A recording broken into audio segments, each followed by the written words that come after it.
Welcome back to the Manor Entropians. Julian McBain here, and we are back on the hunt for Longtooth. And my hope is that my sound doesn't cut, because I actually had to nuke the last video about 5 minutes in, because all my sound just cut right out. But anyway, if you're new to the Manor, welcome to the channel. Please, excuse me, if you're new to the channel, welcome to the Manor. It's been a long day. Please take a moment and subscribe down below. We are on the road to 13 million subscribers, one subscription at a time, so make sure you subscribe. Also, please consider going to patreon.com/JulianMcBain if you want to support my work.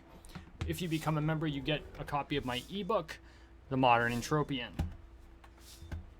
And there will be more ebooks forthcoming. COVID's kind of slowed down the production line a little bit, as I've had to focus on other things. Or I should say not COVID. 2020 has screwed up the production line on things. It's just been kind of a 2020. 2020 is going to become a verb. Or an adjective. An adjective, that's the proper term. It's going to be like, it's going to be kind of like the F word. You're just going to be able to use it for everything. It's going to become really diverse. It's like, wow, that's so 2020. You know, back like it was, wow, that's so 80s. Or, boy, this whole matter just went 2020 on us, didn't it? It really is. Now, prove me wrong, or change my mind.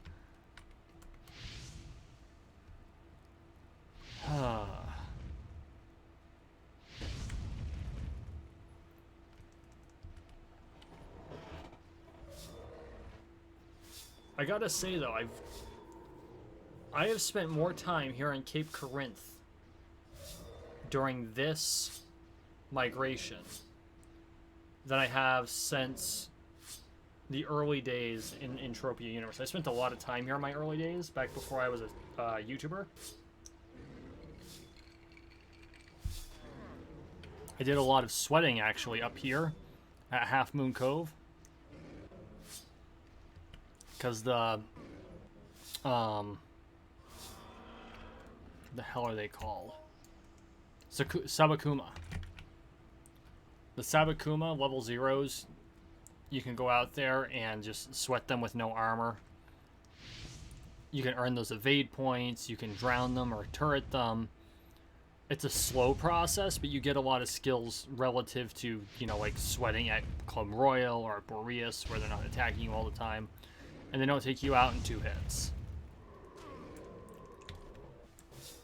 But I spent a lot of time up there.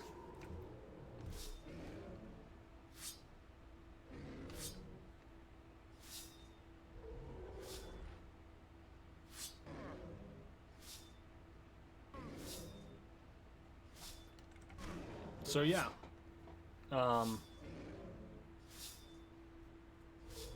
I got to admit, I didn't have a topic of conversation for tonight because it's currently, so I record this on Mondays, right?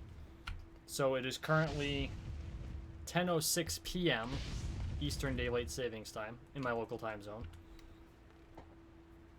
I have been working on something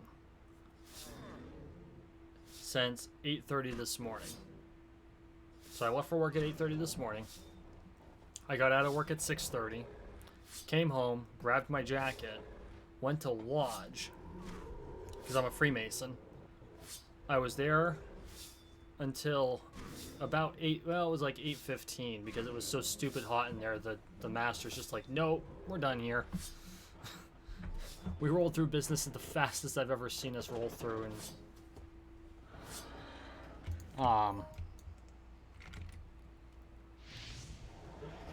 so for those of you not familiar with Freemasonry, the lodge is led by the Worshipful Master, and it rotates through it's an elected position, and you hold the position for a year, and then another person's elected. And the Worshipful Master is actually a rather ancient title. It's been the same title since, well, actually, we can trace it all the way back to the classical era, the antiquities. So there were other terms for it that eventually evolved into Worshipful Master. And so they are the president of the lodge, for lack of a better term. It's more of a feudal title. It's an elected feudal title more than it is what would normally be seen as like an elected title in a non-profit organization, because that's how long we've been around. We've been around since, I think, Freemasons came out of the operative Masons lodges, or free and accepted Masons. So technically we're accepted Masons, even though we're not operative. We're not actually breaking rocks and making bricks and laying bricks. And that's really been a thing. I want to say it's been since the late early 1500s. Now, of course, a number of the founding fathers were Freemasons, and it's the fraternity has been around as a fraternity for at least 400 years. And it's so old. Our documents are so old. A lot of them are written in Middle English. And you actually have to basically learn them in Middle English.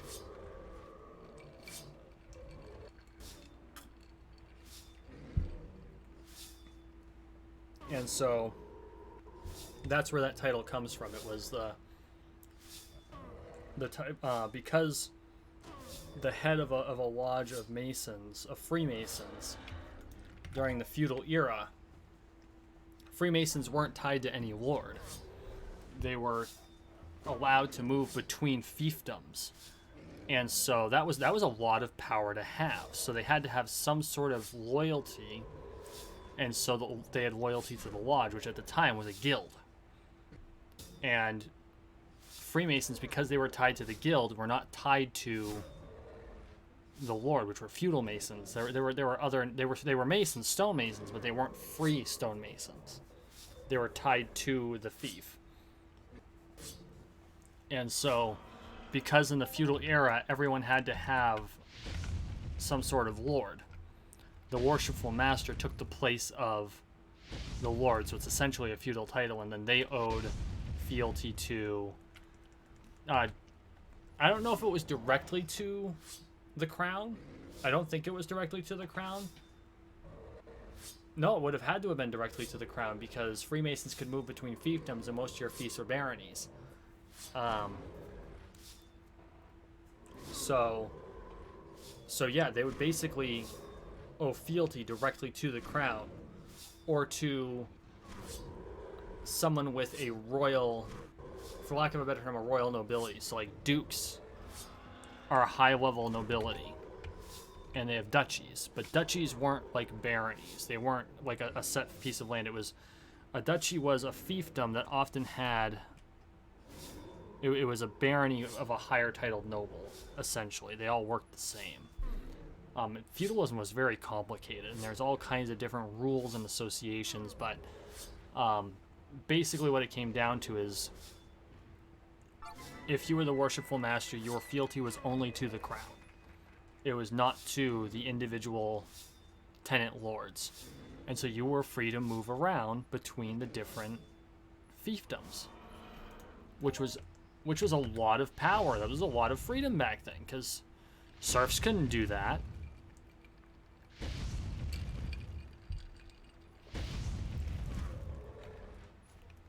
In fact, that's why the church was so powerful, because one way a serf could get the power to move between fiefdoms was to join the church as like a priest.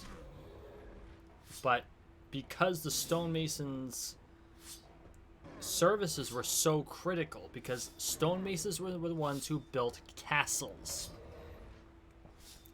Castles are fortresses. Without fortresses, you can't hold ground in those days, because that's where the seat of power had to be. You had to be able to unseat the whoever the feudal lord was, and they always had a fortress that was a castle. Castles held ground, because that's where all of the supplies were held. You know, the individual families would have their individual supplies, right? So like if I was a serf, I'd have my designated field, and out of my designated field, I kept about 80%, and 20% went to my feudal lord. of which the feudal lord would keep about 15 or keep about 75% of it, of his 20%, and send 25% of it to the crown. And because it was so disseminated, it was early form of taxes. When they say that the only two things that are assured in life are death and taxes, taxes are pretty much as old as death is. Okay, can I have my sword back, please? Thank you. But I was not allowed to move between fiefs. I'd have to stay in my village or on the associated manor lands. Freemasons, because, one, castles took years to build. And two, once a castle was built, they were very easy to maintain. I mean, hell, look at the castles today.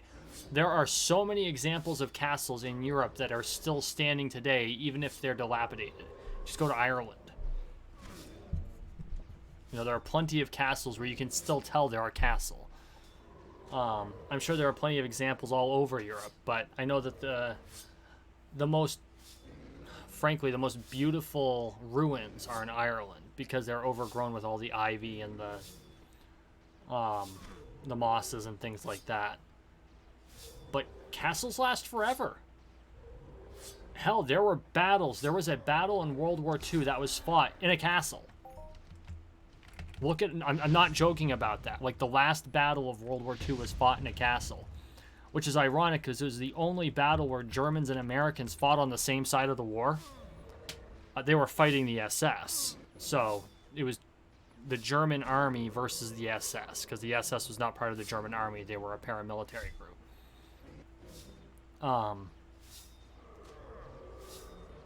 But yeah, it was fought in a castle. And the castle is still standing against tanks. Okay. Castles stopped being built because of cannons. But it's not because the castles weren't effective. It's because they became impractical. Because cannons could do so much damage to a castle over time that you had to knock the damn thing down, or replacing the bricks became too difficult. So wooden fortresses came back. The original castles were wooden. They were called palisades, Motte and Bailey's.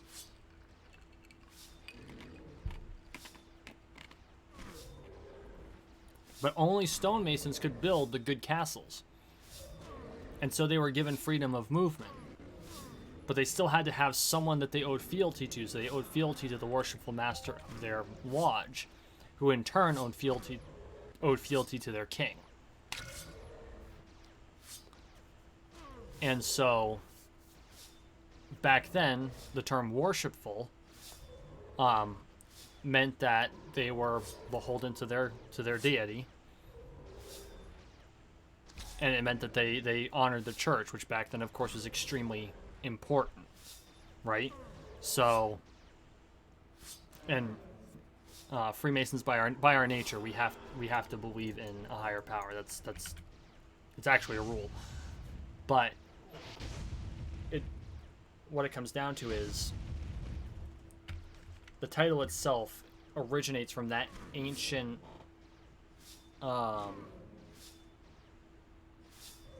starting point.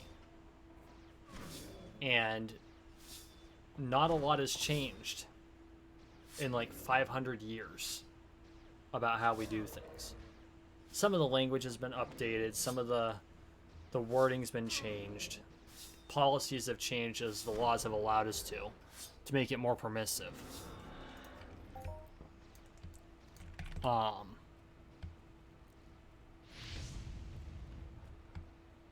But how did I get on this topic? I tangented really hardcore. Oh, yeah, because I went to lodge immediately thereafter, came home, had a dad conversation with my son.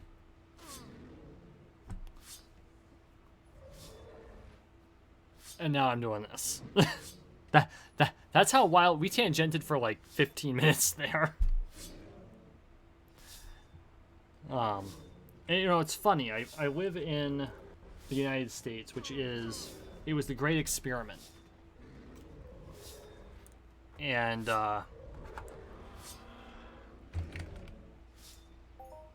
so far, the Great Experiment is doing relatively well. We have our challenges. We have some big challenges. But it's overall, if you look at the grand scheme of things, we're doing okay. Okay? Especially pre-COVID. COVID's kind of screwed with everything everywhere. So I'm gonna not attribute it to anything other than it's a pandemic, and it was a pandemic that no one really fully understood what the hell was going on. Because I want to make this as apolitical as possible. But I live in a constitutional republic. A federated republic. Federated. Technically, we are a constitutional federated republic. And it's very different from our point of origin. Because our point of origin, of course, was England. Because we were 13 individual colonies from England. And then we had the American Revolution where we rebelled against England, and ended up winning our freedom because it became too costly for England to proceed.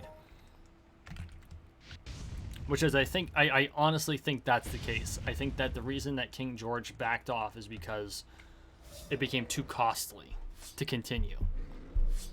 And so we gained our independence, and then we had the Articles of Confederation, so we were a confederation to start off with.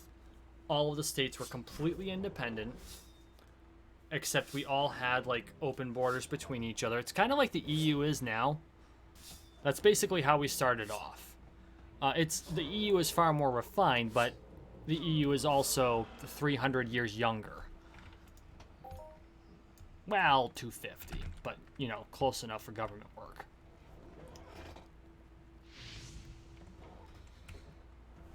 So, that's how things started, and then that really wasn't working out, so we federated, which meant that the central government, the federal government, actually had power. Not a lot, but some.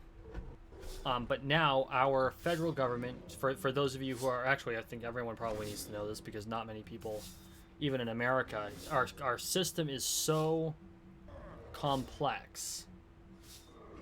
And I don't think it is as complex as everyone thinks it is, but because of all of the different changes and the way that the conventions, the traditions that have developed, just the conventions, people don't know this, the states and the federal government actually share sovereignty, which is very unique. And so, like, the governors are peers to the president. They are not subservient to the president. And much like and I hate to use this term, I really do, but the best comparison is we in an elected society have recreated a very similar design to the way blood worked in a feudal society, because the king was first among peers, and the barons were peers of the king. But that's very inaccurate in our federal system. It's just the closest allegory I can come up with, because the states here can ignore the Fed for the most part.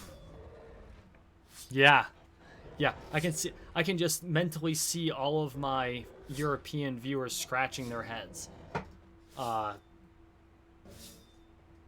There's the Constitution rules the U.S., right? That's the central document. But in the Constitution, the final provision in the Bill of Rights, which was the first 10 amendments to the Constitution, is that anything that's not assigned to the federal government in the Constitution belongs to the states. Which means there's a whole host of regulation and law that the states can actually legally just ignore, and no one realizes that. And it's more nuanced than that. I'm sure there's a ton of constitutional lawyers out there, if they were watching this video, would just be like screaming at me, but that's the basis of it. But for someone who lives in a society like this, I look at feudalism and I'm like deeply fascinated by it. And maybe it's because of the similarities as much as the differences.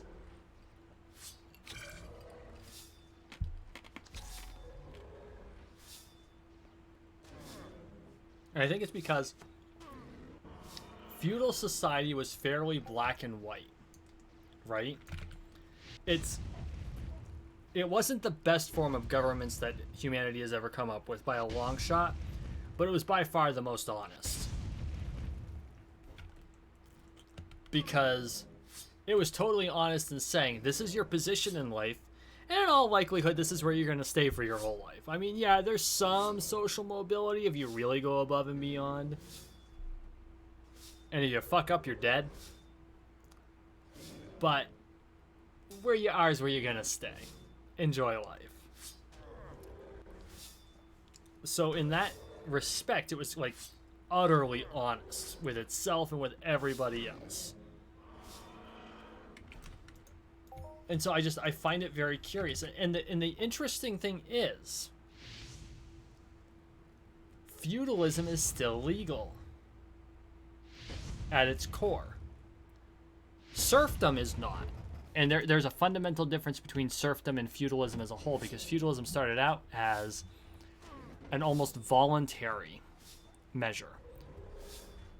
Because like in Saxon England, the king ruled with consent of the people. The tenants ruled with consent of the people. Or the king ruled with consent of the people. The king designated lords to rule over the different areas, because you couldn't have a strong federal government or a central government back then. It was damn near impossible. There's just you can't get messages that distant on horseback very quickly.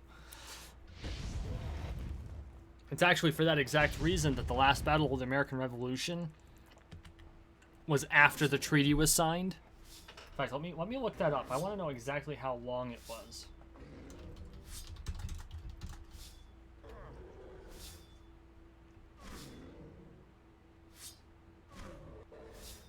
So it was if I remember correctly, the final battle of the American Revolution was the Battle of New Orleans. And it took place 18 days after the signing of the treaty that ended the war. Oh, it was 1812, excuse me. It was the War of 1812. So that's my bad. And it was fought 18 days after the war was over. Because none of them knew it had been done.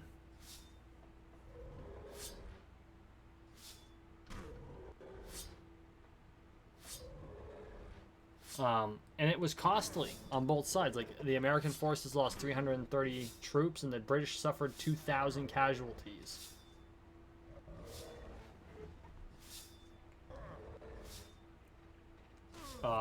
Which is also ironic because the British outnumbered the Americans almost 2-1. But yeah, feudalism operated because communication was impossible. Your communication was by horseback. Can you imagine the United States? Because we used to do it. We did it right up until the telephone was invented. You know, the telegraph, actually. Until the telegraph and the train, the telegraph was invented, you had the Pony Express guys. Actually, no, that's not entirely true. The Pony Express was only roughly a year to 2 years in existence. But it was still horseback couriers, runners. Here's a message, go. And then the telegraph was invented and telegrams came about, and messages came across a little bit faster, which helped everyone.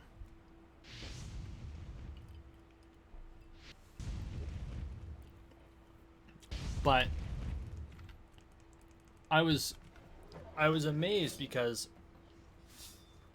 feudalism at its core is one person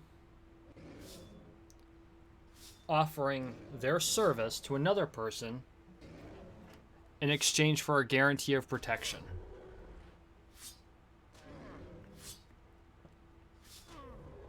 Or in exchange for land rights. And the second one is more accurate than the first. Although the feudal lord was responsible for the protection of their tenants. So, like, the early feudal setup was you had the king, and the king can't hold all of his territory on his own, right? And so he designated barons. And the barons were responsible for tracts of lands, called baronies, of course, that held certain amounts, certain hectares or acreage, you're responsible for this. And you have to grow crops and you have to provide me crops. But beyond what my expectations are, you can use the land for whatever you want. So you got to grow crops on it. You have certain hunting rights on it. You have to make sure I can hunt on it. I can always hunt on it because it's still my property technically, but you're a tenant. And your rent is this tax of so much crops or meat. And in a time of war, you have to provide so many troops, which were usually knights and then men-at-arms. And so the barons would turn around and say, okay, well, I've got this huge tract of land that I can't really deal with on my own, so I'm going to build manors. And then each manor is going to have a manor lord. And I think that's what it evolved into. It's kind of great because it was different in every country. Like German feudalism is different from English feudalism, is different from Norman feudalism, which was just fucked up. But like the original manorial system was you have manor lords, and the manor lords operate these smaller tracts of land, and of course over time, as marriages and shit happen, manors would consolidate, and then you'd have to disseminate to like knights and things like that. But that's what it was. It's like, okay, I have this extra piece of land. I can't manage both pieces of land. So in exchange for a percentage of the crops and the service of you and some of the people working the land in a time of war, you can do whatever you want with this land within reason. And I'm going to give you a house. That's feudalism. That's like the whole of it. So today, feudalism does survive in the artifacts of feudalism still survive. The only actual feudal property that's still in existence is Sark, which is an island in the Duchy of Normandy. I believe it's one of the Jersey Islands.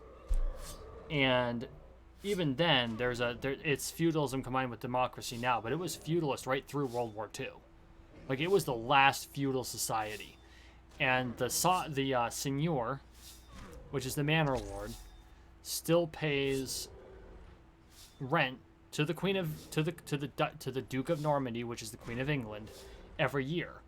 And it's the same amount they've been paying for like 500 years, which is like £3.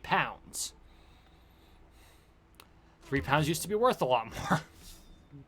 But they're required to have 40 tenants. They do have 40 tenants, and those 40 tenants are expected to bear arms in defense of the island. And it still goes on today. Now there is now a limited democratic government going on there. It's kind of a unique setup because the seigneur still has ultimate power, but it's not like it's unchecked. There's a balance of power now, not like it was before World War II. But as a member of the SCA, I can sign a feudal contract. I have sworn fealty to my SCA knight. That is a feudal relationship, in essence. Now, in our case, the feudal relationship is more symbolic than it is realistic. But there are people in this group who have actual realistic feudal relationships because they give tokens to folks that have impressed them or have helped them or something like that. And they can call those tokens onto these knights' squires. And if the person produces a token, they're expected to accept the token in exchange for service. And this has included things like global. Oh, 87 ped. 86. Really, Mindark? It's 86.98 and you couldn't call it 87? Ugh. But they have, like, for rides from the airport. They've called tokens in for shit like that. So it's a very interesting dynamic. So yeah. This has been kind of a random episode. This is what happens when I don't have a vlog. I have no way to vent random shit.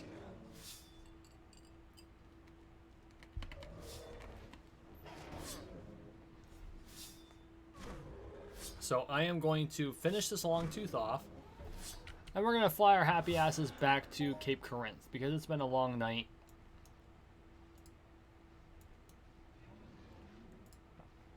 And it's hot. Not as hot as it was in the lodge today. We have no air conditioners in the lodge. So I'm pretty sure that lodge room was like 90 freaking degrees.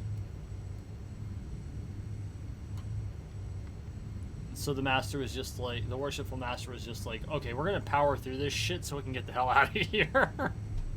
He didn't say it like that. He was much more appropriate than I am at this point at 10:30 at night. But oh boy,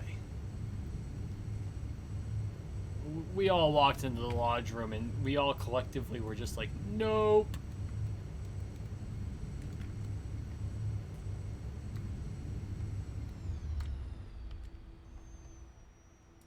Are you kidding me?